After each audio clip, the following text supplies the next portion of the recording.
Γεια σας! Σε αυτό το βίντεο θα δούμε πώς μπορούμε να συμπληρώσουμε μία υπεύθυνη δήλωση μέσω της πλατφόρμας GovGR. Πληκτρολογούμε λοιπόν στη μηχανή αναζήτησης «Έκδοση υπεύθυνης δήλωσης». Και από τα αποτελέσματα επιλέγουμε τη σελίδα GovGR. Μεταφερόμαστε στη σελίδα και πατάμε «Είσοδο στην υπηρεσία». Στο σημείο αυτό απαιτείται ταυτοποίηση. Πατάμε «Σύνδεση» και επιλέγουμε να χρησιμοποιήσουμε τους κωδικούς TaxisNet για την ταυτοποίηση.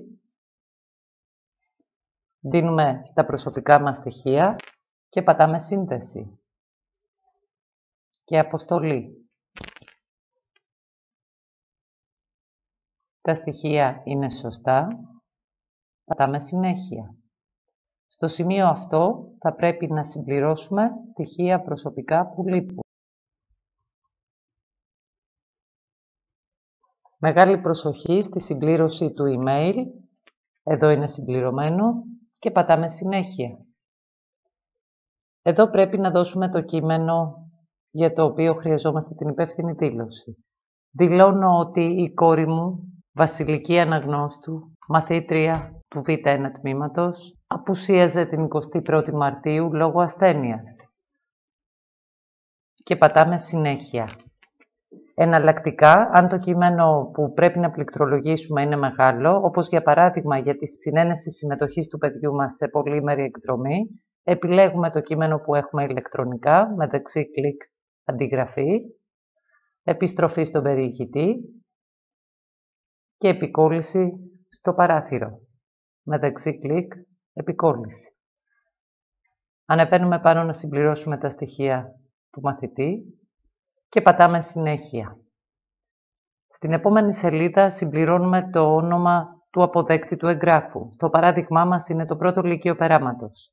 Πρώτο γέλ Περάματος. Και πατάμε «Συνέχεια».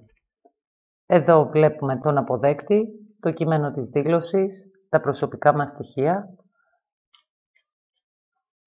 και συνεχίζουμε πατώντας «Έκδοση». Μας ζητείτε να επιλέξουμε τον τρόπο επιβεβαίωσης έκδοσης του εγγράφου με αποστολή SMS στο κινητό μας. Πατάμε «Συνέχεια» και περιμένουμε να μας αποσταλεί στο κινητό ο εξαψήφιος κωδικός επιβεβαίωσης.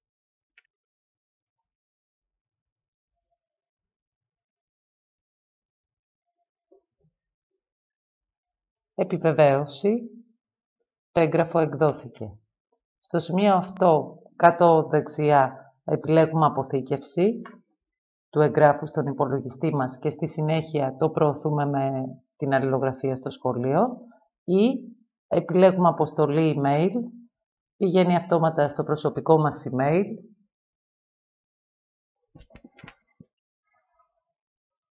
Το ανοίγουμε και πατάμε «Προώθηση». Συμπληρώνουμε το email του σχολείου μας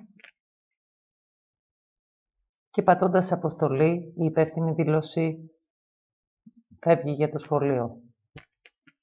Στο σημείο αυτό το βίντεο για τη συμπλήρωση της υπεύθυνης δήλωσης ολοκληρώθηκε. Ελπίζω να σας φάνηκε χρήσιμο. Γεια σας!